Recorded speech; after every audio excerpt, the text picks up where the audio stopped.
The world news, the European Commission is vowing to react firmly and immediately against unjustified... And to the United States, where Donald Trump has threatened to impose 25% tariffs on imports from the European Union. With a single looming threat, the decades-old alliance that defined the Western world is being tested like never before. As the prospect of new American tariffs hangs over Europe, threatening to hit key sectors of the French economy, a high-stakes geopolitical drama is unfolding. At its center is French President Emmanuel Macron. But he's not just preparing for a trade war.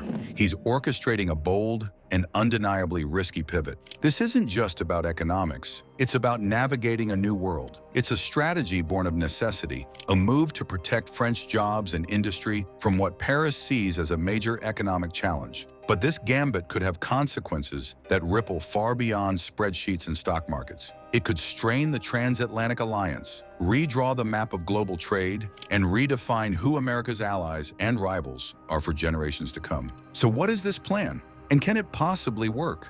The tariff threat. The tension began to build in early 2025. Vowing to put America first, the Trump administration revived its trade conflict with Europe. The proposal that shook the continent was the threat of new reciprocal tariffs, potentially as high as 30%, on a wide range of goods from the European Union. The message from Washington was brutally clear. The days of what it considers imbalanced trade were over. This wasn't a surgical strike. It was the threat of a trade bombshell.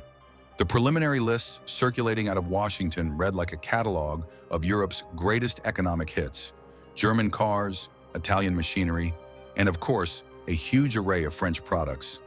While frantic back-channel negotiations kicked off immediately, with diplomats trying to find a compromise around a 15% tariff, the damage was done. The very threat of a 30% tariff sent a shockwave of uncertainty through European capitals. We saw a version of this in Trump's first term, but the 2025 version feels different. It's broader, more aggressive, and aims squarely at the heart of the European project. The White House's justification revolves around a single, persistent issue: the trade deficit. In 2024, the United States exported hundreds of billions of dollars in goods to the European Union, but imported even more. To the administration, this isn't a sign of healthy trade. It's evidence of an unfair system that they argue has hollowed out American industry. The potential targets seem strategically chosen to inflict maximum economic and political pain. We're talking about automobiles, a sector that is the industrial engine of Germany and a major employer in France. We're talking about steel and aluminum, the foundational materials of modern industry. And it extends into high-tech sectors like pharmaceuticals and even everyday consumer appliances. This is a direct challenge not just to Europe's current prosperity, but to its future. Behind the scenes, the panic is real. European officials describe negotiations as tense and unpredictable. The American stance is that the EU has benefited from low tariffs for years, while putting up subtle, non-tariff barriers that make it hard for American companies to compete. They point to regulations and agricultural policies they claim are protectionist. The EU fires back, arguing that these are just the rules of their single market, a market that American companies have profited from immensely. At its heart, this is a clash of worldviews. The U.S., under its America First doctrine, is signaling a move away from global agreements and toward a world where its economic power is its primary tool. For Europe, and especially for a nation like France that sees itself as a guardian of the international order, this is a serious threat. The question on everyone's mind in Paris, Berlin, and Brussels is no longer if a trade war is coming, but how to survive it. The escalation, France on the brink. While the entire European Union is in the crosshairs, the tariff threat feels deeply personal for France. It strikes at the very heart of French economic identity, targeting the industries that are synonymous with the nation itself, from the vineyards of Bordeaux to the high-tech aviation factories in Toulouse. Let's clear something up. Contrary to some assumptions, France doesn't have a massive trade surplus with the United States in goods. In fact, it has recently run a deficit. However, the EU as a whole has a large goods surplus with the US, and that's the number driving this conflict. France, as a key member, is caught in the crossfire. Even though France's bilateral trade in goods and services with the US has been fairly balanced and growing, the threatened tariffs would still cause ripples of economic pain across the country. Nowhere is this pain felt more acutely than in France's iconic wine and spirit sector. This isn't just an industry, it's a cultural heritage. The threat of duties in the 25 to 30% range is seen as a potential disaster for many producers. The U.S. is a critical export market for French wine, a vital destination for thousands of vineyards from world-famous chateaus to small, family-run operations. The chain reaction would be devastating. It begins with exporters seeing their American orders dry up. It would then hit bottling plants, logistics companies, and most tragically, the grape growers themselves. Tens of thousands of jobs are directly tied to this sector, supporting entire rural communities. For them, a trade war isn't an abstract concept. It's a direct threat to a way of life that has endured for centuries. But the assault doesn't stop with wine. The potential tariff lists also take aim at France's modern industrial powerhouses. Take the aerospace industry, dominated by Airbus. While there's talk that the final tariff package might exempt some aerospace parts to avoid hurting American manufacturers, the sheer uncertainty is already causing damage. Aerospace supply chains are incredibly complex and woven across the Atlantic. A French company might supply a crucial part to a German factory, which assembles a component shipped to an American plant. Tariffs throw a wrench into this intricate dance, raising costs and making long-term planning a nightmare. Then there's the titan of French industry, the luxury goods sector. Companies like LVMH and Kering are global symbols of French craftsmanship. The American market is by far their most lucrative. A 30% tariff on handbags, perfumes, and fashion would be a body blow. While high-end consumers may be less sensitive to price hikes, a jump that big would undoubtedly dent demand, impacting everything from shareholder value to the thousands of artisans who produce these goods in France. This is the human cost. It's the factory worker in Normandy, wondering if their plant will have to cut shifts. It's the young designer in Paris seeing their dream of breaking into the US market suddenly become impossibly expensive.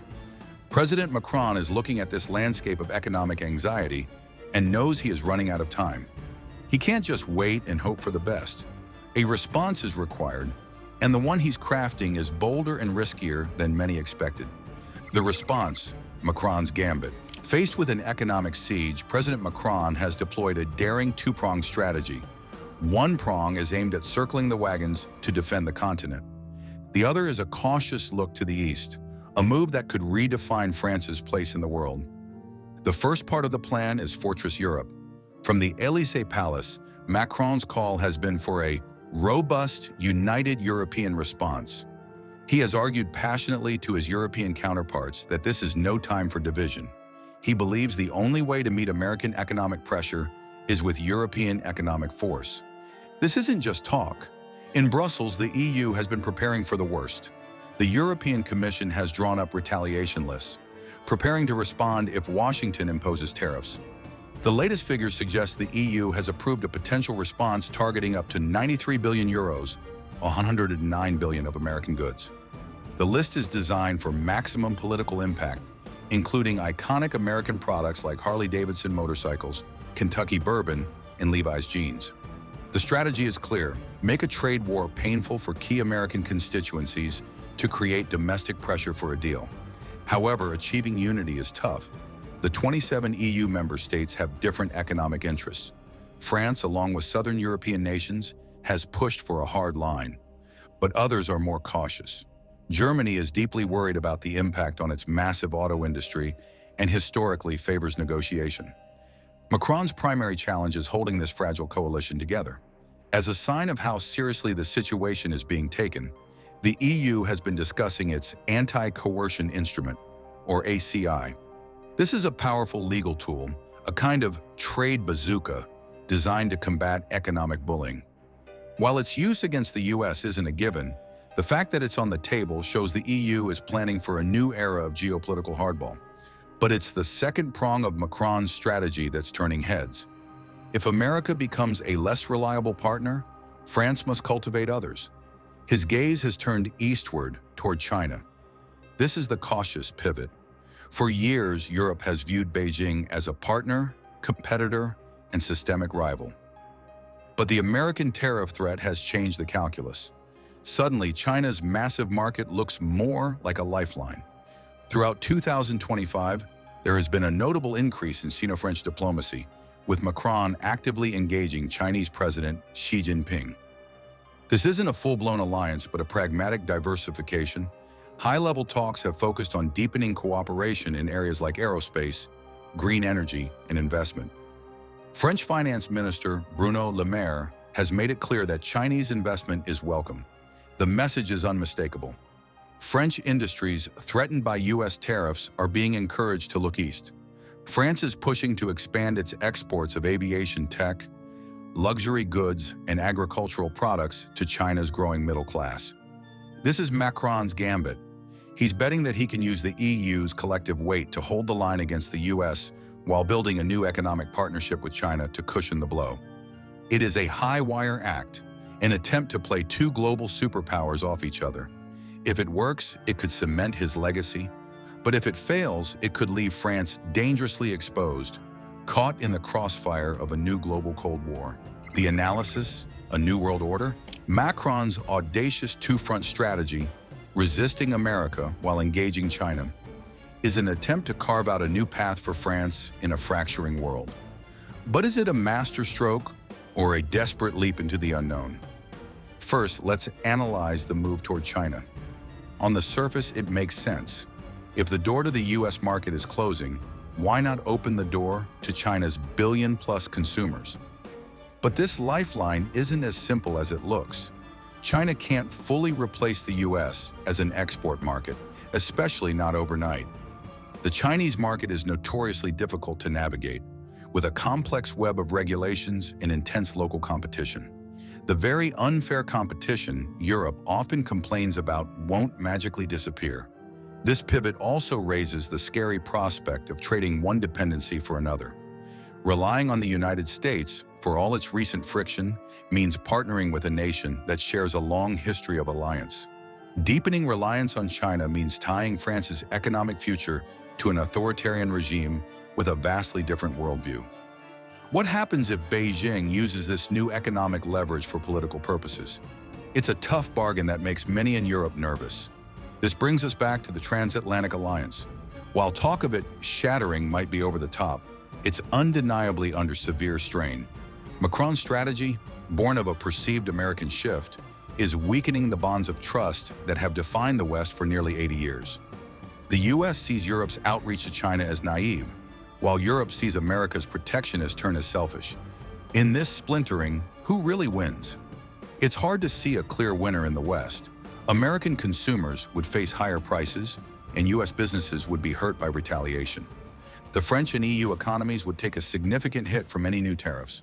The only clear potential winner seems to be China. A trade war between the U.S. and the EU is a strategic gift to Beijing. It distracts and weakens its two biggest economic rivals, allowing China to position itself as a stable partner to a world reeling from American unpredictability. What we may be witnessing is the painful unraveling of the post-war economic order. The era of the WTO and shared commitments to free trade seems to be giving way to a new age of competing economic blocs. In this new world, middle powers like France are forced to make uncomfortable choices. They can no longer rely on the old certainties. They must be more nimble, more strategic, and maybe more ruthless. Macron's plan is the first great test of this new reality, a gamble to keep France from being crushed between shifting global powers. So we stand at a crossroads. The threat of American tariffs has forced Emmanuel Macron's hand, pushing him to build a bold and perilous defense. He is attempting to unify a fractious Europe into an economic fortress, all while executing a cautious, strategic engagement with China, a move that would have been unthinkable just a few years ago. The stakes could not be higher. This is more than a dispute over cars and wine. It is a battle for the future of the French economy and a fundamental challenge to the post-war global order. Macron is betting that France can navigate the treacherous waters between a protectionist America and an assertive China, emerging more sovereign on the other side. But it's a path fraught with danger, one that could create dependencies far more risky than the ones it seeks to escape. The question is Macron's high-stakes gamble a brilliant move to secure French sovereignty in a brutal new world? Or is he trading one dependency for another? As the old alliances fray, what will rise to take their place? Let us know what you think in the comments. Is this pivot a necessary survival tactic or a strategic error? And if you want to stay ahead of the curve on the global shifts reshaping our world, make sure to subscribe. We'll see you in the next one.